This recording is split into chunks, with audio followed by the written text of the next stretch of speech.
Assalamualaikum warahmatullahi wabarakatuh. Innal hamdalillah nahmaduhu wa nasta'inuhu wa nastaghfiruh wa nastahdihi wa na'udzu billahi min syururi anfusina wa min sayyiati a'malina may yahdihillahu fala mudhillalah wa may yudlil fala hadiyalah. Asyhadu an la ilaha illallah wa asyhadu anna Muhammadan abduhu wa rasuluh. Allahumma shalli wa sallim wa barik ala sayyidina Muhammadin wa ala alihi wa sahbihi wa man ihtada bihudahu ila yaumil qiyamah. Amma ba'd.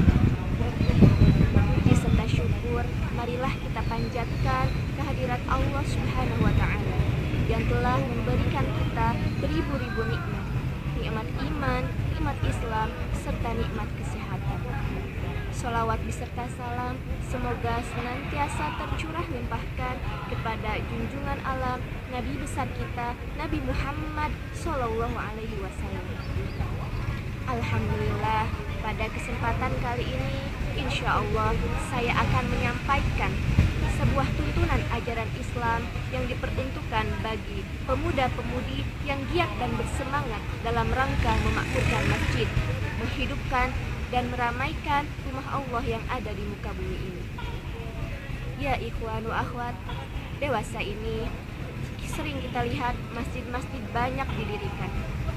Hal itu patut kita syukuri. Dari mulai yang sederhana sampai yang terlihat mewah, yang indah dipandang. Namun, alangkah indahnya lagi, alangkah berkahnya lagi jika masjid-masjid itu banyak dikunjungi oleh para jamaah. Tidak hanya menjadi sebuah bangunan yang kosong dan sepi dari jamaah, bagaikan tubuh yang tak bertulang. Ya ikhwan, apabila sebuah masjid ramai dikunjungi oleh jamaah, itu menandakan bahwa masjid tersebut mendapatkan perawatan dan pengurusan dari orang-orang yang hatinya terkait dengan masjid.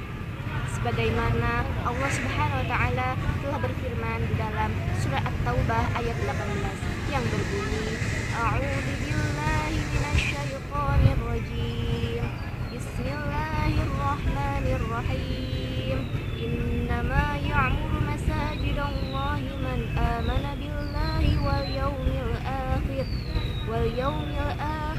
wa aqama sholata wa ata zakata wa lam yakhsha illallah fa'asa ulaika ayyakunu minal muhtadin.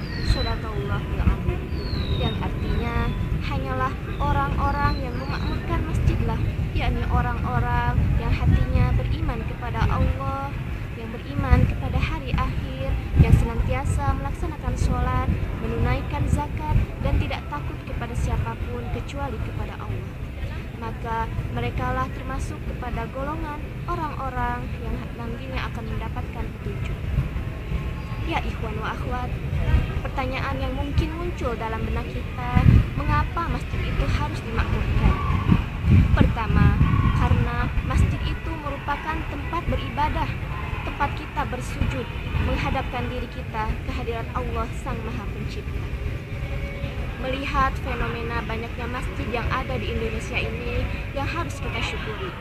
Namun yang paling penting adalah apakah ada orang yang beribadah di dalamnya, dan bagaimana kita mengurus kondisi masjid agar senantiasa dalam keadaan bersih, nyaman, aman, sehingga masyarakat akan merasa betah ketika beribadah di dalamnya.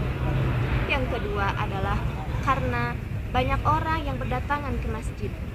Mereka berdatangan dalam rangka melaksanakan sholat berjamaah, ataupun hanya sekedar beristirahat sejenak, beriktikaf, ataupun hanya ingin pergi ke toilet masjid. Hal ini tidak lain karena niat mereka, karena kecintaan mereka terhadap masjid. Masjid yang merupakan tempat labuhan setiap insan muslim yang hatinya terkait dengan masjid. Dan hal terakhir yang menjadi sebab mengapa kita harus memakmurkan masjid, karena masjid merupakan tempat pemecahan masalah masyarakat sekitar. Contohnya saja, ketika terjadi konflik antar warga, maka diadakanlah musyawarah untuk mendamaikan keduanya. Dan tidak lain tempat yang ideal adalah di dalam masjid. Kemudian, ketika ada orang yang ingin menikah menikahkan anaknya atau ada orang non-muslimnya ingin masuk Islam, maka tempat yang baik, tempat yang ideal adalah di dalam masjid. Ya ikhwan wa akhwat, ketika masjid itu sudah ramai dikunjungi oleh jamaah, alangkah baiknya tidak hanya orang tua yang sering mengunjunginya, namun juga pemudalah yang harus ikut untuk memakmurkan masjid. Kitalah para pemuda, kitalah para remaja, para mahasiswa yang dengan semangat untuk meningkatkan akidah kita sehingga menjadi kuat, dengan semangat kita untuk mengadakan kegiatan-kegiatan yang bermanfaat di dalam masjid. Wahai saudara-saudaraku yang dimuliakan oleh Allah, lantas mengapa harus pemuda yang harus ikut memakmurkan masjid? Dalam hadis Rasulullah SAW telah bersabda bahwasanya ada 7 golongan orang-orang yang nantinya akan mendapatkan naungan di bawah arasy, di mana pada hari itu tidak ada tempat bernaung kecuali naungan dari Allah. Yang pertama adalah pemimpin yang adil. Yang kedua adalah pemuda yang giat beribadah kepada Allah. Kemudian yang ketiga adalah orang-orang yang senantiasa berzikir kepada Allah di tempat yang sunyi sampai dia meneteskan air mata karena takutnya kepada Allah. Yang keempat adalah orang-orang yang hatinya terkait dengan masjid ketika ia keluar sampai ia kembali lagi ke dalam masjid.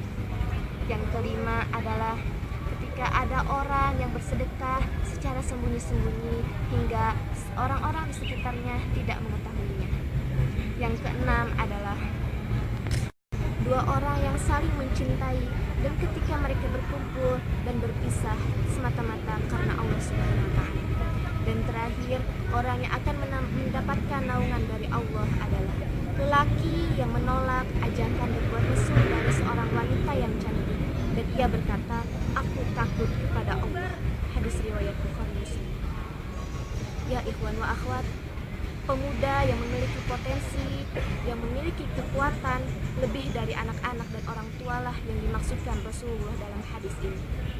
Pemuda yang memiliki potensi, yang memiliki kreativitas dan kepandaian yang telah dianugerahkan oleh Allah Subhanahu wa Ta'ala akan terarah dengan baik jika mereka dapat melaksanakan amal-amal perbuatan yang diperintahkan oleh Allah.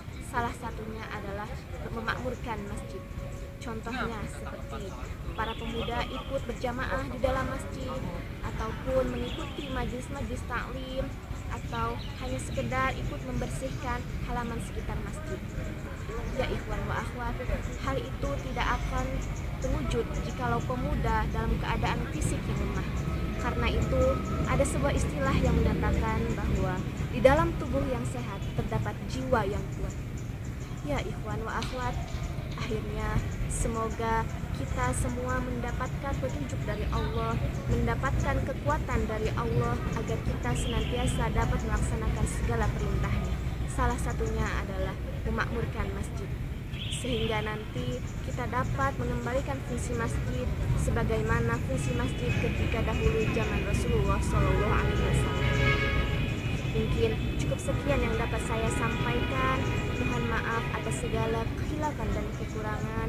A'udzubillahi min qaulin bila amalin. Subhanaka Allahumma wa bihamdika asyhadu an la ilaha illa anta astaghfiruka wa atubu ilaik. Wabillahi taufiq wal hidayah. Wassalamualaikum warahmatullahi wabarakatuh.